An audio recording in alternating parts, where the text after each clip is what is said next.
السلام علیکم T T S knowledge کے پیارے ناظرین، امید کرتا ہوں کہ آپ سبھی حضرات خیریت سے ہوں گے۔ ناظرین اکرام، ویڈیو کو شروع کرنے سے پہلے آپ سے ایک چھوٹی سی گزارش ہے کہ اگر آپ ہمارے چینل پر نئے ہیں تو ہمارے چینل کو پلیز سبسکرائب کر لیں اور بیل آئیکن کو بھی ضرور دبا دیجیے گا تاکہ ہمارے ہر لیٹسٹ ویڈیو کا نوٹیفیکیشن آپ کو بر وقت ملتا رہے۔ تو چلیے دوستو، ویڈیو کی جانب چلتے ہیں۔ ناظرین اکرام، قارون حضرت موسیٰ علیہ السلام کا چچا زاد بھائی تھا۔ یہ شکل و صورت کے اعتبار سے بہت ہی خوبصورت اور حسن و جمال کا مالک تھا، اسی لیے لوگ اس کو منور کہا کرتے تھے، اور اس کے ساتھ یہ بنی اسرائیل میں تورات کا حافظ اور بہت ہی ملنسار اور بااخلاق آدمی تھا، اور لوگ اسی وجہ سے اس کا بہت ادب و احترام کیا کرتے تھے۔ لیکن دوستو، بے شمار مال و دولت ہاتھ میں آتے ہی اس کے حالات میں بہت ہی زیادہ بدلاؤ پیدا ہو گیا، اور قارون منافق ہو کر حضرت موسیٰ علیہ السلام کا بہت بڑا دشمن ہو گیا۔ دولت کے اندھے نشے نے اسے بہت بڑا مغرور اور گھمنڈی بنا دیا۔ ناظرین، جب زکوٰۃ کا حکم نازل ہوا تو قارون نے حضرت موسیٰ علیہ السلام سے وعدہ کیا کہ وہ زکوٰۃ نکالے گا، لیکن جب اس نے زکوٰۃ کا حساب لگایا تو ایک بہت بڑی زکوٰۃ نکلی، اور یہ دیکھ کر وہ چونک گیا اور اس کے دل میں لالچ پیدا ہو گیا۔ اس نے نہ صرف زکوٰۃ دینے سے منع کیا اور زکوٰۃ کا منکر ہو گیا، بلکہ بنی اسرائیل کی پوری قوم کو بہکانا شروع کر دیا کہ حضرت موسیٰ علیہ السلام زکوٰۃ کے بہانے تمہارا مال لے جانا چاہتے ہیں۔ یہاں تک کہ لوگوں کو حضرت موسیٰ علیہ السلام کے خلاف کرنے کے لیے اس خبیث نے ایک بہت ہی گندی اور گھنونی چال چلی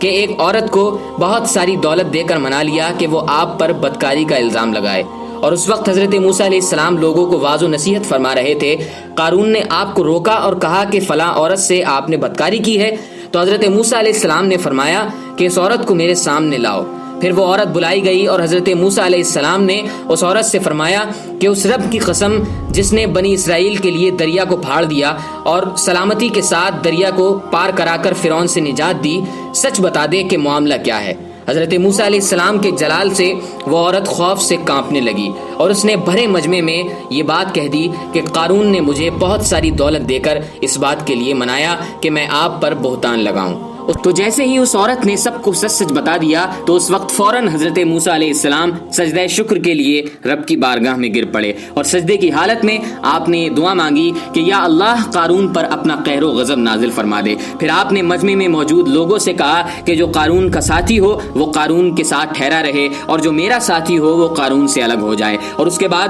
دو خبیثوں کے علاوہ بنی اسرائیل کے سارے لوگ قارون سے الگ ہو گئے۔ پھر حضرت موسیٰ نے زمین کو حکم دیا کہ اے زمین، اس کو پکڑ لے، تو قارون ایک دم گھٹنوں تک زمین میں گھس گیا۔ پھر آپ نے دوبارہ زمین سے فرمایا تو وہ کمر تک زمین میں دھس گیا۔ یہ دیکھ کر قارون زمین میں رونے اور تکلیف سے تڑپنے لگا، مگر آپ نے ڈھیل نہیں دی، حتیٰ کہ وہ زمین میں پورا دھس گیا۔ اور وہ دو خبیث لوگ جو قارون کے ساتھ ہوئے تھے وہ لوگوں سے کہنے لگے کہ حضرت موسیٰ نے قارون کو اس لیے زمین میں دھسایا تاکہ وہ قارون کے خزانے اور اس کے مکانوں پر قبضہ کر سکیں۔ تو فوراً آپ نے اللہ تبارک و تعالیٰ سے پھر یہ دعا مانگی کہ قارون کا خزانہ اور مکان، اس کی جتنی بھی دولت ہے، وہ سب زمین میں دھس جائے، اور پھر اس کا خزانہ اور جو سونے کا مکان تھا وہ سب زمین میں دھس گئے۔ قارون کے بارے میں رب تبارک و تعالیٰ قرآن عظیم میں سورہ قصص کی آیت نمبر 76 اور 77 میں فرماتا ہے کہ بے شک قارون موسیٰ کی قوم میں سے تھا،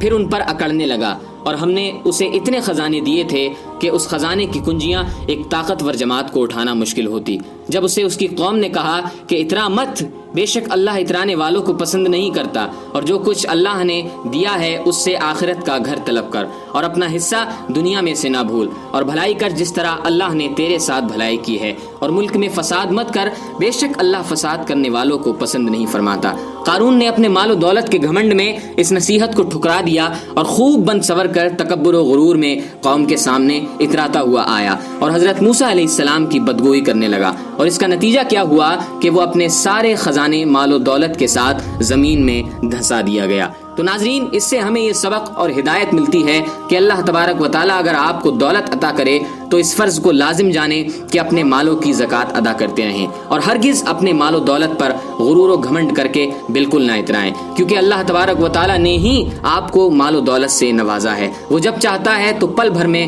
ساری مال و دولت چھین بھی لیتا ہے۔ ناظرین، امید کرتا ہوں آج کی ویڈیو آپ کے لیے بہت نالج فل اور نصیحت والی رہی ہوگی۔ رب تبارک و تعالیٰ کی بارگاہ میں دعا ہے کہ اللہ تبارک و تعالیٰ پہلے مجھے پھر آپ سب کو نیک اعمال کرنے کی توفیق عطا فرمائے، اور سادگی اور انکساری سمجھداری اختیار کرنے کی توفیق عطا فرمائے اور ہم سب کو غرور و گھمنڈ، تکبر، انانیت سے محفوظ فرمائے۔ دوستو اگر آج کی ویڈیو آپ کو پسند آئی ہے تو ہماری ویڈیو کو پلیز لائک کر دیجئے اور شیئر کرنا بالکل نہ بھولیں۔ آج کی ویڈیو کا اختتام انہی باتوں کے ساتھ ہوتا ہے۔ جب تک کے لیے اپنا خیال رکھیے گا۔ خدا حافظ۔